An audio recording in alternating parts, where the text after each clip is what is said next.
So you want to get your handlebars back 2 inches on your Indian motorcycle? Follow me as I install a pair of Rox Risers. First things first, protect the tank with a couple of towels. You want to make sure you get these wrapped all the way around there, so if you drop anything on the tank, you're not going to damage the paint. Next thing I'm going to do is I'm going to remove the handlebar controls.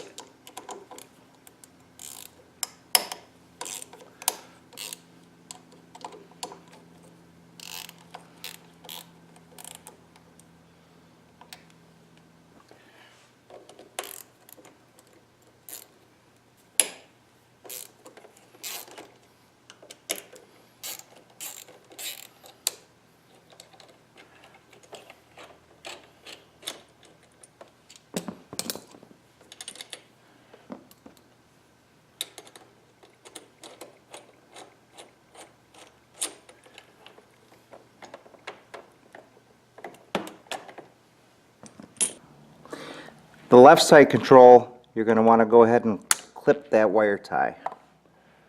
In addition to removing that wire tie on the right side control, you're going to want to go ahead and remove this bolt and this clamp. I just noticed that I'm going to have to remove this little sensor bracket from the clutch lever.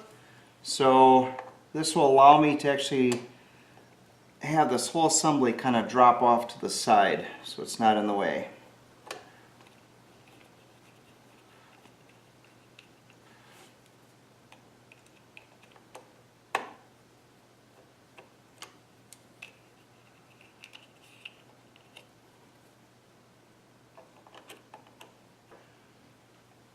If you notice inside here, there's a little connector.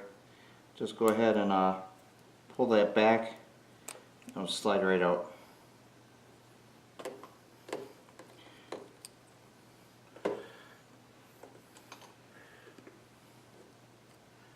So now the one thing that happened to me is that this little tab here cracked. These things are real fragile, so make sure you be very careful about that. So there's been a lot of talk in the forums on the best way to do this procedure. And one of the members actually had suggested removing the 19mm bolts that actually connect the riser into the upper part of that tree. So I'm going to go ahead and take his advice and remove those bolts and take the assembly out as a whole.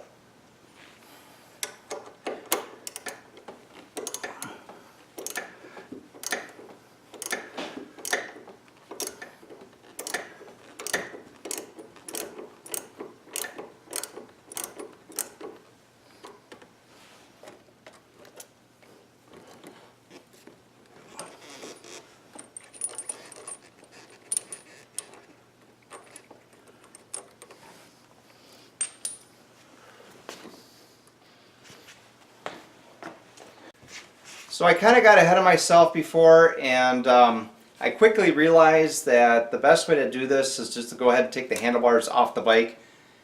And as a result of that, I had to take the console off the top of the tank, and which forced me to actually take the seat off the bike, which I had to remove the trunk.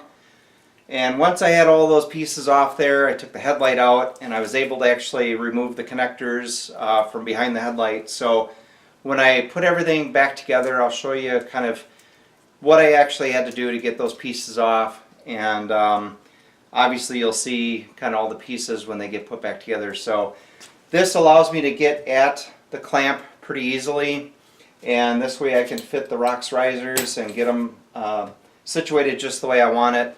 So let's go ahead and actually take the clamp apart. So with the upper and lower bolts removed, I'm going to go ahead and get in here and with a screwdriver and just kind of give her a little pry here. Just pop those caps off there, and that was pretty easy. This one on the other hand doesn't want to come off. There we go. Okay, so there you have it. So with everything laid out, let's go ahead and install the Rox Risers to the factory handlebar clamp.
So the one thing that Rox tells you to do is go ahead and actually torque these two bolts first.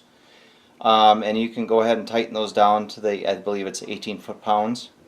And once you have those tightened, then when you go to put it in the bike and actually you get everything kind of situated the way you want it, the two bottom bolts are actually accessible from on the bike.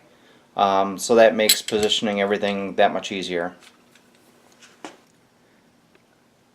So I'm a firm believer in mocking things up before final assembly. And so I put the clamp onto the tree and I adjusted the Rox riser until I had enough clearance between the gas tank console and the riser itself. Now you could theoretically chamfer one edge of that riser to give you a little bit more clearance, but I think with the way I actually have them adjusted, I think this is going to be fine. So the next thing I want to do is actually take this back off the bike and set those two clamps on a flat surface, make sure that they're parallel with each other, and then I'll be ready to actually assemble the handlebars onto the Rox riser. Using a known flat surface, you can test whether or not these are actually parallel with each other just by actually setting it on here, and you can see if there's any movement at all in these two clamps. So it actually looks like they're pretty good. I don't think there's really much there to be concerned about. I think once everything is tightened up, it'll be just fine. Using a torque wrench set to 18 foot-pounds, start by torquing the inside bolts first, and then flip it over and torque the bottom side bolts.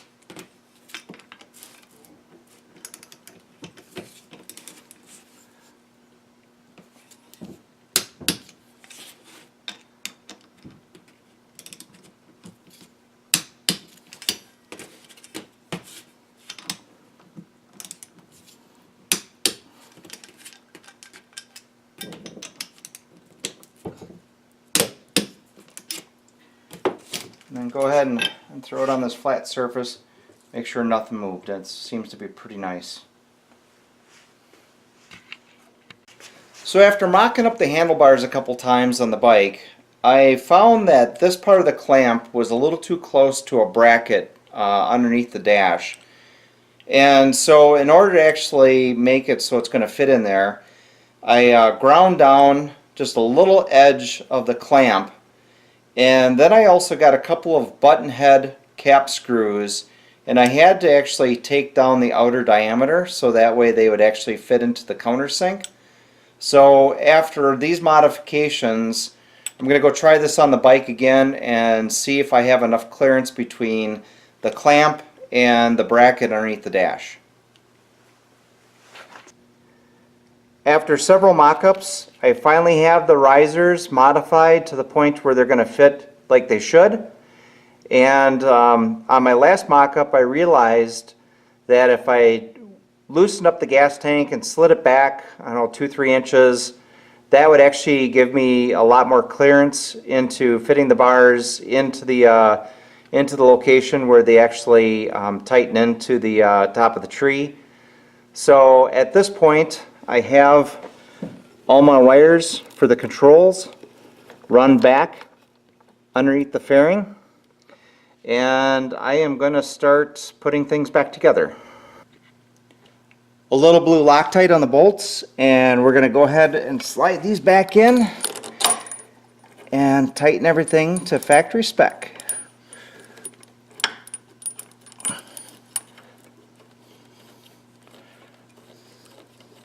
I have my torque wrench set to 60 foot-pounds.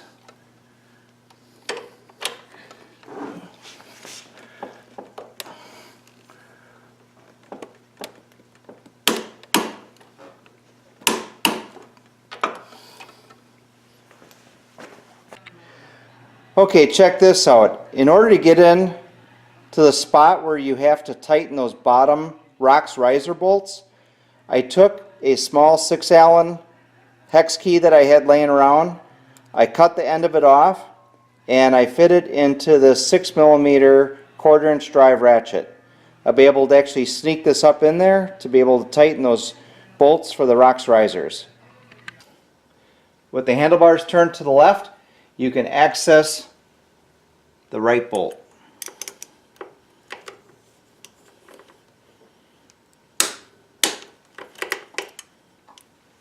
Do the same for the left bolt by turning the handlebars to the right. So let's run through a logical sequence for installing the Rox Risers on an Indian. The first thing you're going to want to do is remove the seat. Removing the seat gives you access to the bolts that hold the tank on. Once the tank is loose, you'll be able to slide the tank backwards a little bit, and then you'll be able to remove the bezel from the top of the tank. The next thing you're going to want to do is actually remove the hand controls for your left and right handlebars, and make sure that you're careful when you disconnect the wire for the clutch. The next thing you're going to want to do is remove the headlight bezel, and then also remove the headlight. Once those are out of the way, you can actually disconnect the wiring for the hand controls. So once that is done, then you can remove the two 19mm bolts that hold the handlebar on, and once those two are loose, you can slide the whole handlebar assembly out. So once you have the bars off the motorcycle, take them over to the bench and disassemble the factory hardware. Once you have the factory hardware off the handlebars, you can start mocking up for the Rox Risers. The Rox Risers, right out of the box, will not fit this motorcycle without modification. You will need to grind a little bit of this clamp away. In addition, you're going to have to make a custom button head cap screw, so that way the entire assembly is going to have plenty of space to fit in here without actually hitting this bracket.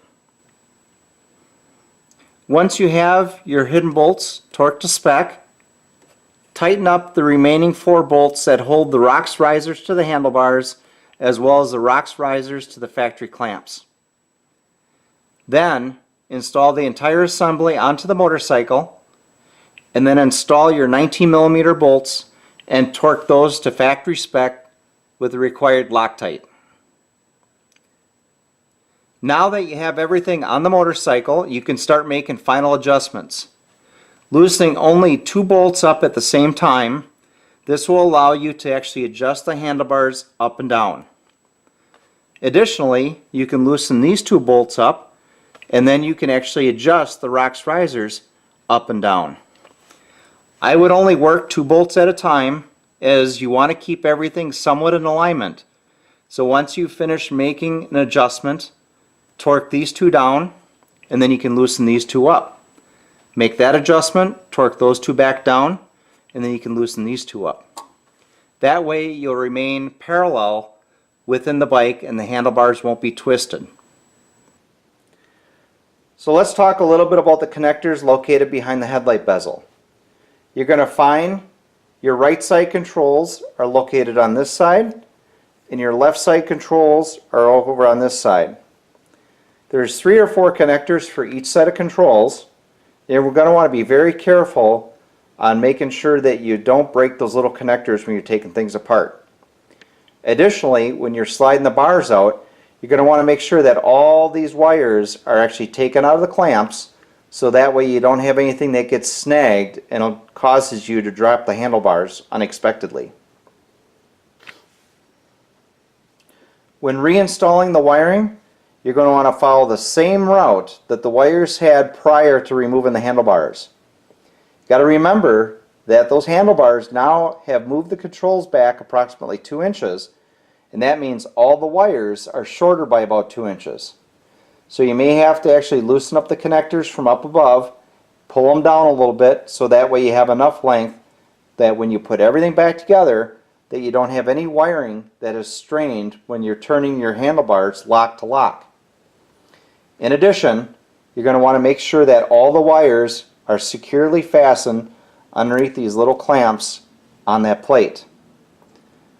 Once you have everything put back together, reinstall the headlight and the headlight bezel.